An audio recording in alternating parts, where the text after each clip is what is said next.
Hello everyone, আমি doctor Rowshan হায়দারাজ। আজকে আপনাদের সামনে যে বিষয় নিয়ে কথা বলবো সেটি হচ্ছে কিভাবে আমরা ক্যান্সার প্রতিরোধ করতে পারি। ক্যান্সার প্রতিরোধের ক্ষেত্রে প্রথম যে ধাপ সেটি হচ্ছে নেশা জাতীয় এবং তামাকজাত দ্রব্য বা মদ্যপান এগুলো করা যাবে না।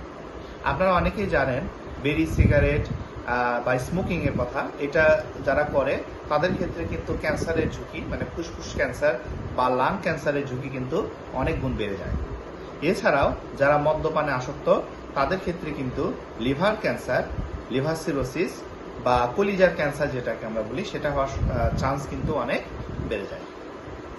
এরপরে আমাদের খাদ্যাভ্যাস, আমাদের অবশ্যই সবুজ শাকসবজি বেশি করে খেতে হবে। যে সকল শাকসবজিতে কোনো কীটনাশক নাই এইরকম অর্গানিক শাকসবজিগুলো আমাদের খেতে হবে। এরপরে আমাদের কখনোই প্রসেস যে খাবারগুলো করা থাকে, ক্যান্ড যে খাবারগুলো থাকে, এই জাতীয় খাবারগুলো খাওয়া যাবে না। আমাদের জাঙ্ক ফুড খাওয়া যাবে না। স্পেশালি আমাদের ভাজা পোড়া জাতীয় যে খাবারগুলো আছে এগুলো খাওয়া যাবে না। ভাজা পোড়া খাবারগুলোতে সাধারণত পলি অ্যারোমেটিক হাইড্রোকার্বন থাকে, এগুলো কিন্তু কার্সিনোজেনিক। এরপরে যে কথা বলবো, ক্যান্সারের আরেকটা কারণ হচ্ছে সাধারণত ইনফেকশন। আমাদের শরীরে যদি কিছু স্পেশাল ভাইরাসের ইনফেকশন থাকে বা ইনফেকশন হওয়ার সম্ভাবনা থাকে, সেই ক্ষেত্রে কিন্তু ক্যান্সার হতে পারে।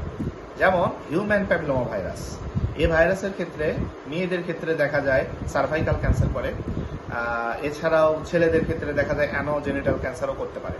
সো এই জাতীয় যে ক্যান্সারগুলো, এটা কিন্তু আমরা এখন কি করতে পারি, ভ্যাকসিন নেওয়ার মাধ্যমে প্রতিরোধ করতে পারি। আপনারা জানেন যে হিউম্যান প্যাপিলোমা ভাইরাসের কিন্তু এখন বাজারে ভ্যাকসিন আছে। এরপরে আমরা হেপাটাইটিসের কথা যদি বলি, হেপাটাইটিস বি ভাইরাস যেটা, এটাও কিন্তু আমাদের লিভার ক্যান্সার করতে পারে।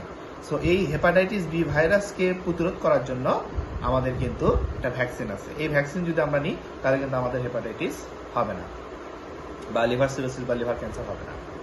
আচ্ছা, এরপরে আরো কিছু বিশেষ দিকে আমাদের লক্ষ্য রাখতে হবে। আর নেক্সট ভিডিওতে আমরা ক্যান্সার, আপনার শরীরে ক্যান্সার আছে কিনা এটা কিভাবে বুঝবেন, এই বিষয়গুলো নিয়ে আলোচনা করব। Thank you.